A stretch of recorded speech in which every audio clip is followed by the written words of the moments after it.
Hello दोस्तों, मैं अमित चौधरी आपका हार्दिक स्वागत करता हूं। तो चलिए आज अपन तीसरा सेशन ले रहे हैं। अपना जो एग्जाम बूस्ट अपन सीरीज जो स्टार्ट कर रखी है, तो पहले दो सेशन अपन कर चुके हैं चैप्टर 1 2 3 4 की।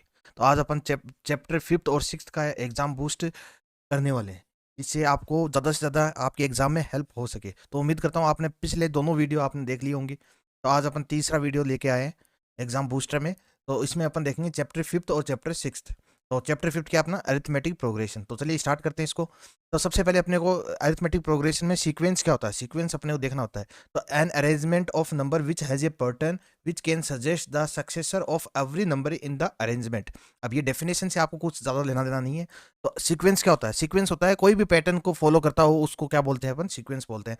जैसे कि एग्जांपल है, अपन ने लिख दिया ऑड नंबर्स, तो ऑड नंबर्स जो भी होंगे वो एक सीक्वेंस हो गया। ठीक है, ऑड नंबर्स जितने भी हैं वो क्या है? सीक्वेंस। अब ये सीक्वेंस है, इसको अपन क्या बोलेंगे? सीक्वेंस बोलेंगे। इसको अपन अरिथमेटिक प्रोग्रेशन नहीं बोल सकते। क्यों नहीं बोल सकते वो मैं आगे अभी बताने वाला हूँ। तो ये क्या है? अपने सीक्वेंस है। ऐसे ही अपने पास एक सीरीज होती है। सीरीज क्या होती है? अगर इसी को अगर ऐड कर दिया जाए, ऐड करके लिख दे, तो वो क्या जाती है? अपनी सीरीज हो जाती है। और फिर अपनी आती है अरिथमेटिक प्रोग्रेशन। तो बस अपने को चैप्टर में क्या पढ़ना है? Arithmetic progression. ये तो थोड़ी सी बेसिक नॉलेज आपको होनी चाहिए, सीक्वेंस क्या होता है, सीरीज क्या होती है। ठीक है। तो अब अपने अरिथमेटिक प्रोग्रेशन में क्या गिवन है? It is a list of number in which each term is obtained by adding a fixed number. इसमें क्या है कि ईच टर्म होगा वो एक स्पेशल नंबर से ऐड होगा। हर बार उसी नंबर से ऐड होकर अगला टर्म निकल के आएगा, सिर्फ और सिर्फ फर्स्ट टर्म को छोड़कर। अब क्या है ये आपको जल्दी से समझा देता हूं। जैसे कि अपने पास कोई भी नंबर है, लिस्ट ऑफ नंबर है। ठीक है, अब यहाँ पर जो भी नंबर है, जैसे मान लीजिए यहाँ पे 2 है। ठीक है, अब अगला नंबर वही आएगा जो इसका जो फिक्स्ड जो एडिशन होगा। मान लीजिए अपन ने +3 किया है, तो +3 करने पे क्या आया? 5 आया। तो अब अगला नंबर भी वही आना चाहिए, यानी कि +3 करने पे ही जो आएगा वही ही अगला नंबर होगा। तो इस ऐसी सीरीज को अपन क्या बोलते हैं? Arithmetic progression.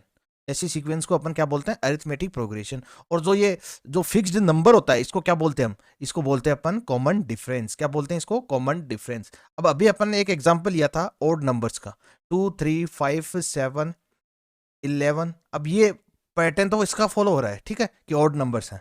अब इसमें ये देखना कि ये एपी है या नहीं है इसमें। तो इसमें देखते हैं इसमें क्या ऐड हुआ है? 1 ऐड हुआ है। ठीक है, अब यहाँ पे देखते हैं, यहाँ पे क्या ऐड हो गया? +2 ऐड हो गया। यहाँ पर क्या हो गया? +2। यहाँ पर क्या हो गया? +4। इसका मतलब एक ही नंबर से ऐड होकर अगली टर्म नहीं आ रही है, मतलब ये डिफरेंट चीजें आ रही है, यानी कि कॉमन डिफरेंस वो क्या आ रहा है? डिफरेंट आ रहा है। तो कॉमन डिफरेंस जिसका अगर डिफरेंस डिफरेंट है, तो वो एपी में कभी भी नहीं हो सकता। ठीक है, तो एपी की अपन अगर डेफिनेशन देखें तो मोस्ट इंपॉर्टेंट डेफिनेशन ये होती है जिसका कॉमन डिफरेंस क्या हो? सेम हो। अब कॉमन डिफरेंस आपको मैं बता चुका हूं कि कॉमन डिफरेंस क्या होता है। तो उम्मीद करता हूं ये समझ में आ गया होगा। अब मैंने कुछ एग्जांपल्स लिए हैं आपके सामने एपी की, तो ये सभी की सभी क्या है? एपी में। कैसे है? अब देखिए, 3 और 5 में डिफरेंस कितना? 2 है। 5 और 7 में डिफरेंस 2, 7 और 9 में डिफरेंस 2, यानी कि ये डिफरेंस 2 से आगे चलती जा रही है। इसका मतलब ये एपी में, क्योंकि फिक्स नंबर से ऐड होकर अगली टर्म आ रही है अपनी। ठीक है, ऐसे ये -8 -5 है, तो इसमें क्या हो रहा है? अपने पास +3 हो रहा है। क्या हो रहा है? +3। डिफरेंस कितना आ रहा है? +3। यहाँ पर भी +3 अगर करेंगे तो क्या जाएगा अपने पास? -2। यहाँ पर +3 करेंगे तो अपने पास क्या आ गया? 1। तो ये भी क्या हो गई? एपी में। ऐसे ये हो जाएंगे सभी के सभी। ये सभी की सभी अपने पास क्या है? एपी में है। तो ये जो एग्जाम्पल है फोर्थ और फिफ्थ, ये आपसे पूछे जा सकते हैं, इंपॉर्टेंट एग्जाम्पल है। ये पूछ लेंगे कि ये एपी में है या नहीं है। ये एपी में है क्योंकि इनको अपन ऐसे लिख सकते हैं, √2 को √2, फिर √8 को अपन क्या लिख सकते हैं? 2 √2। ऐसे √18 को क्या लिख सकते हैं? 3 √2। अब इनको एपी में चेक करने के लिए अपने को इनका कॉमन डिफरेंस पता होना चाहिए। तो इनका कॉमन डिफरेंस निकालते हैं, यानी कि सेकंड टर्म में से फर्स्ट टर्म को माइनस करते हैं। कॉमन डिफरेंस कैसे निकलता है? A2 - A1। अब A2 क्या अपने पास? 2 √2 माइनस A1 क्या अपने पास? √2। अब यहाँ से √2 कॉमन आ गया, तो फिर क्या रह गया यहाँ पे? 2 - 1, यानी कि अपना कॉमन डिफरेंस क्या आ गया? √2 आ गया। अब ऐसे ही अगले वाला अगर देखते हैं अपन, तो क्या आएगा? 3 √2 - 2 √2। अब यहाँ से √2 कॉमन आ गया। ठीक है, 3 - 2 यानी कि 1 आ गया, तो इसका मतलब √2। तो √2 यही आ रहा है कॉमन डिफरेंस, यानी कि सेम है। कॉमन डिफरेंस सेम है, तो ये एपी में है। ऐसे इसी प्रकार इसी को भी अपन ऐसे ही चेक करते हैं। तो उम्मीद करता हूँ ये समझ में आ गया होगा। This fixed number is called common difference, जो मैंने आपको बता दिया, denoted by D. Can be positive और नेगेटिव। ये कुछ भी हो सकता है, पॉजिटिव भी हो सकता है, नेगेटिव भी हो सकता है। ठीक है, सो general form of an AP is given by. अब जनरल फॉर्म क्या होती है? ए। फर्स्ट टर्म हो गया, फिर सेकंड टर्म में क्या करते हैं, डी को ऐड करते हैं, ठीक है। थर्ड टर्म में क्या करते हैं, 2d को ऐड करते हैं। ऐसे फोर्थ टर्म में क्या करते हैं, 3d को ऐड करते हैं। यानी कि जितनी टर्म होगी उससे एक कम लेकर अपन डी ऐड करते हैं। जैसे अपने को a5 की वैल्यू चाहिए, तो वो कैसे लिखेंगे, a तो आएगा प्लस, अब 5 से एक कम क्या हो जाएगा, 4 इंटू डी, ये हो जाएगा 5, फिफ्थ टर्म। तो उम्मीद करता हूँ ये भी समझ में आ गया होगा जनरल टर्म, ठीक है।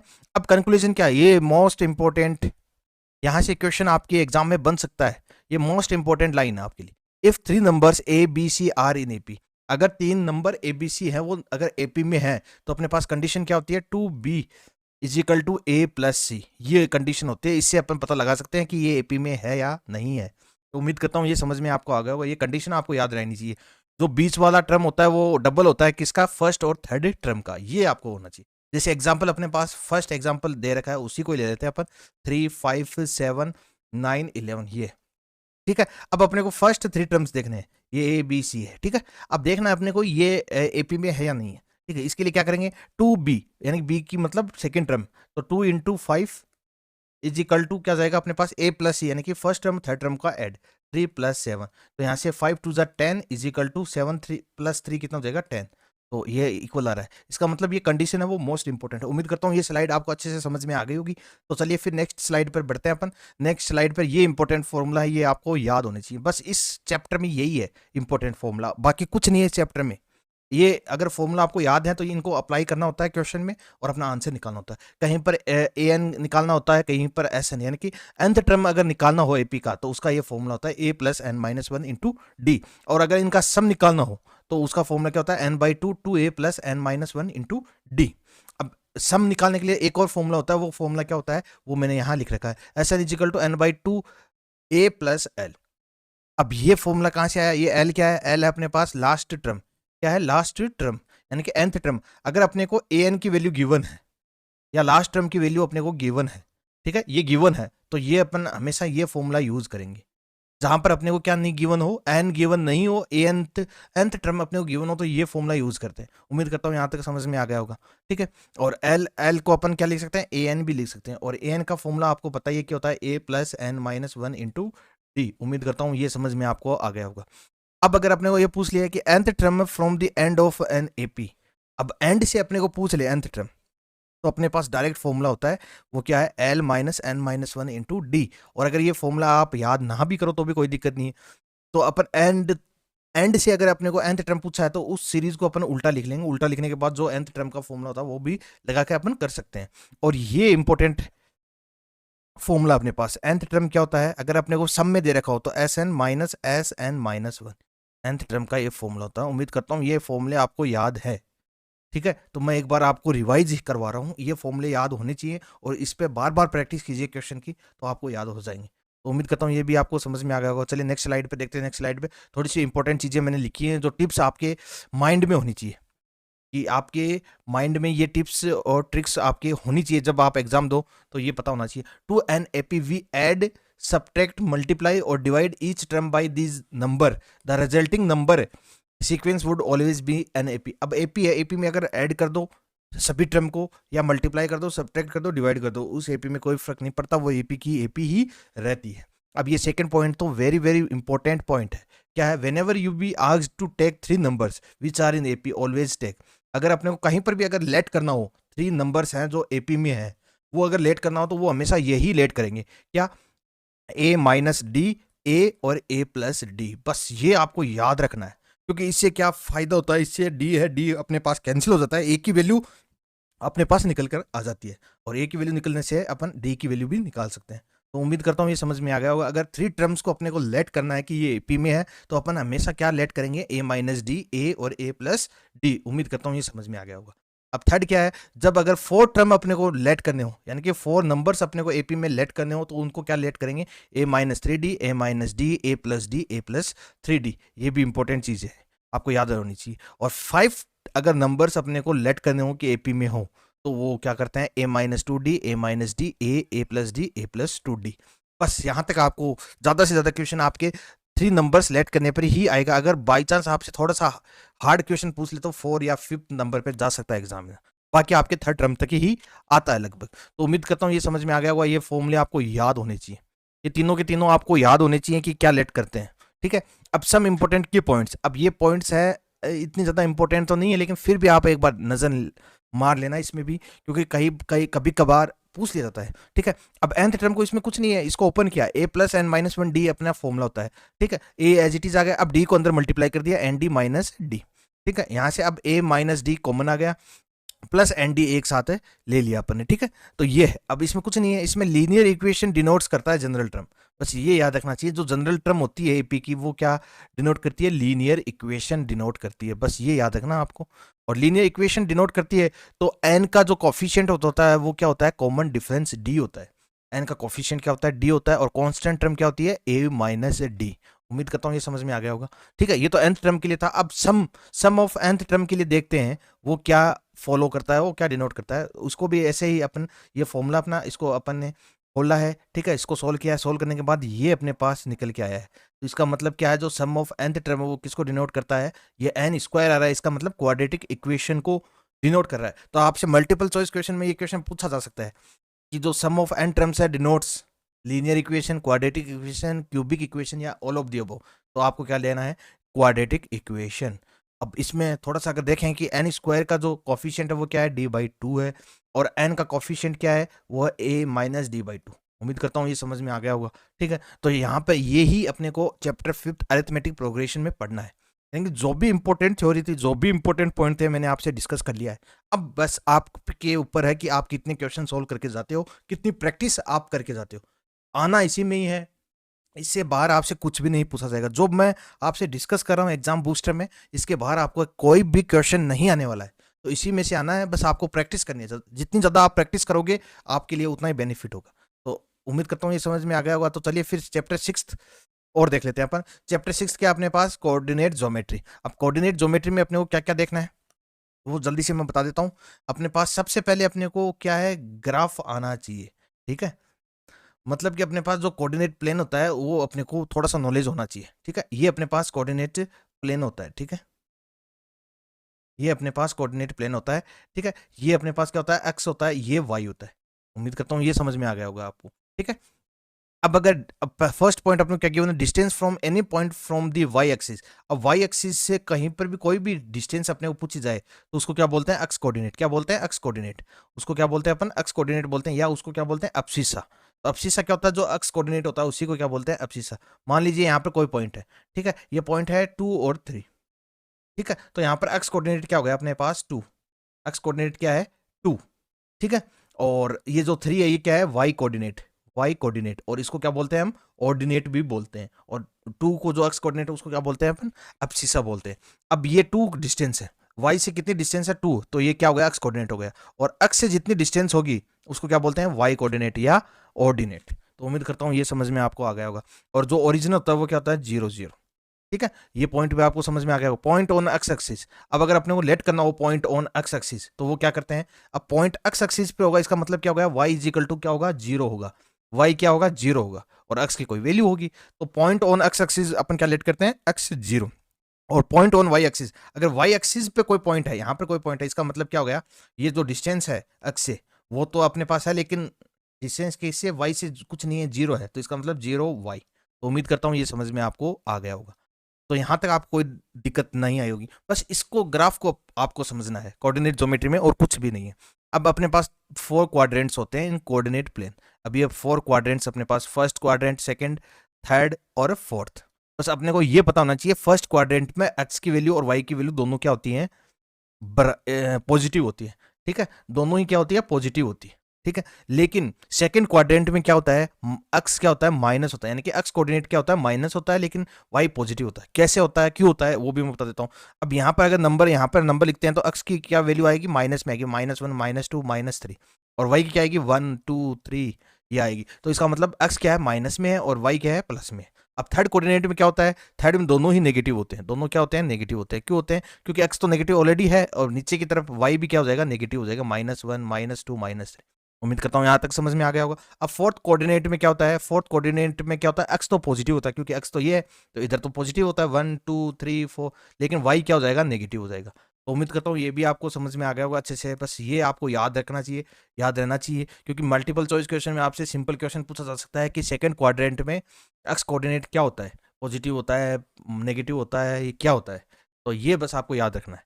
तो उम्मीद करता हूँ ये स्लाइड आपको अच्छे से समझ में आ गई होगी। तो चलिए नेक्स्ट स्लाइड पे बढ़ते हैं, इंपॉर्टेंट चीज़ें देखते हैं। इसमें सबसे पहले अपने पास क्या आता है, डिस्टेंस फॉर्मूला आता है। तो यहाँ से क्वेश्चन बनने की लगभग प्रोबेबिलिटी होती है कि डिस्टेंस फॉर्मूला से आपसे एक क्वेश्चन पूछा जाएगा। अब डिस्टेंस अगर कोई भी लाइन अपने को गिवन है, उसके अपने पास दोनों पॉइंट गिवन है, ठीक है, x1 y1 और x2 y2, ये अपने पास दो पॉइंट गिवन है। तो इनके बीच की डिस्टेंस का फॉर्मूला क्या होता है, वो ये रहा, ये फॉर्मूला होता है under root x2 minus x1 का whole square plus y2 minus y1 का होल स्क्वायर। तो उम्मीद करता हूँ ये समझ में आपको आ गया होगा। और अगर distance of point A from origin, origin से अपने को कोई डिस्टेंस निकाल, जैसे ये है, अब इस लाइन की अपने को डिस्टेंस निकालनी है।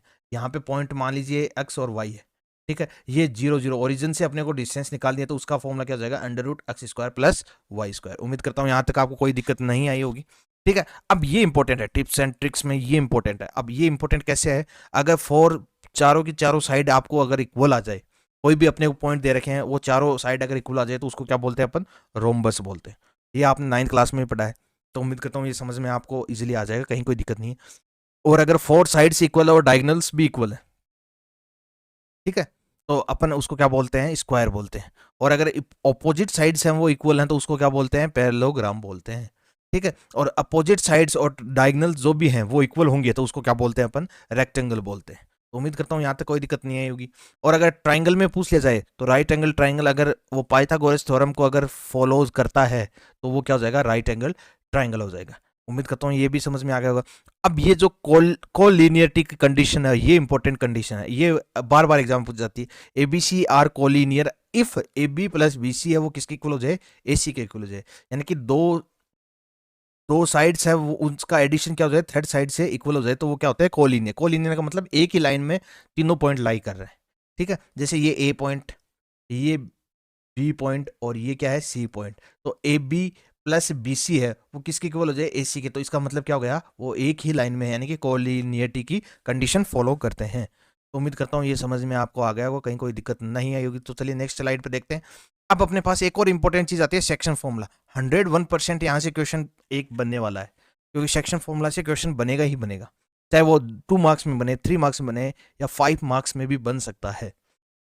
तो ये सेक्शन फॉर्मूला क्या होता है, अगर coordinates of point P X Y divides the line segment joining the points A x1 y1 b x2 y2 internally in the ratio m ratio n are given by. अब आपको ये पता होना चाहिए, जैसे अपने पास कोई भी एक लाइन है, ठीक है, यहाँ पर ये अपने पास ए पॉइंट हो गया, ये बी पॉइंट हो गया। अगर अपने इस लाइन को कोई भी पॉइंट पी डिवाइड कर रहा है, ठीक है, तो अब ये एक्स और वाई है, तो इसका मतलब ये डिवाइड्स कर रहा है, किस रेशियो में डिवाइड कर रहा है, एम रेशियो एन। और यहाँ पर पॉइंट क्या हो गया, x1 और y1, यहाँ पर क्या हो गया, x2 और y2, ठीक है। ये अपने को गिवन है। तो ये पॉइंट अगर अपने को निकालने हो, तो वो कैसे निकालते हैं, उसके लिए ये फॉर्मूला अपने पास होता है। क्या होता है, M x2 plus N x1 upon M plus N, और y का क्या हो जाएगा, M y2 plus N y1 upon m1 m plus N. उम्मीद करता हूँ ये समझ में आ गया होगा। अब इसको याद कैसे करते हैं सेक्शन फॉर्मूला को, तो वो मैंने यहाँ पर भी आपको समझा रखा है। कैसे याद करते हैं अपन, m जो कि इधर है m, तो इसको तो इधर मल्टीप्लाई करते हैं, m x2 प्लस और n x1, ठीक है। अगर x की अपने को निकालनी है तो x की ही वैल्यू लेंगे, तो m x2 plus n x1 upon m plus n। और अगर y की वैल्यू निकालनी है तो यहाँ से m y2 plus n y1। तो उम्मीद करता हूँ ये समझ में आपको आ गया होगा। अगर ये इंटरनली है, अगर आउटर डिवाइड करे तो ये क्या हो जाएगा, m माइनस एन, माइनस आ जाएगा, और कुछ नहीं है इसमें, ठीक है। अब कॉलरी नंबर के लिए क्या होता है, अगर p और x y, ये p है, ये क्या करे, डिवाइड्स करे, इक्वल डिवाइड्स करे, क्या करे, इक्वल डिवाइड्स करे, यानी कि 1:1 में डिवाइड करे। तो उसके लिए सीधा का सीधा फॉर्मूला होता है x2 plus x1 upon 2 y2 plus y1 upon 2। उम्मीद करता हूँ यहाँ तक कोई दिक्कत नहीं आएगी। अब एक टिप्स है अपने पास, if the ratio in which p divides a b not given. अब अगर रेशियो अपने को गिवन नहीं है, जैसे ये है ए, ये बी और ये पी, अब अपने को रेशियो नहीं गिवन है, पॉइंट्स अपने को गिवन, तो अपन रेशियो क्या एज्यूम करते हैं, के रेशियो 1। ये अपने को हमेशा एज्यूम करना है, उसके बाद अपने को निकालना है। जैसे अपने को ये पॉइंट भी दे दिया, ये पी पॉइंट भी दे दिया और बी पॉइंट भी दे दिया। अपने को क्या पूछ लिया? रेशियो। तो रेशियो को अपन क्या एज्यूम करेंगे कि रेशियो 1। उम्मीद करता हूँ ये भी आपको समझ में आ गया होगा, कहीं कोई दिक्कत नहीं आई होगी। तो चलिए अपना सेशन यहीं समाप्त होता है। तो आज की क्लास में अपन ने 2 चैप्टर कवर किए हैं, चैप्टर 5 अरिथमेटिक प्रोग्रेशन और चैप्टर 6 कोऑर्डिनेट ज्योमेट्री। तो उम्मीद करता हूँ ये दोनों आपको जो भी इम्पोर्टेंट, मोस्ट इम्पोर्टेंट जो भी टिप्स थी आपको मैंने बता दी है, पूरी की पूरी जो भी फॉर्मूला, जो भी चीज़ें इसमें मैटर आपको इम्पोर्टेंट है, वो मैंने आपको एकदम निचोड़ निकाल के आपको बताया है, एकदम ईजी तरीके से आपको बताया। बस आपको क्या करना है, आपको क्वेश्चन ज़्यादा से ज़्यादा प्रैक्टिस करने हैं। तो उम्मीद करता हूँ ये आपको समझ में आ गया होगा। अगर ये क्लास आपको अच्छी लग रही है, क्लास अगर पसंद आ रही है, तो क्लास को लाइक करें, अपने दोस्तों के पास ज़्यादा से ज़्यादा शेयर करें। तो चलिए फिर मिलते हैं अपने नेक्स्ट सेशन चैप्टर 7 और चैप्टर 8 के साथ। तब तक के लिए bye, good night, take care.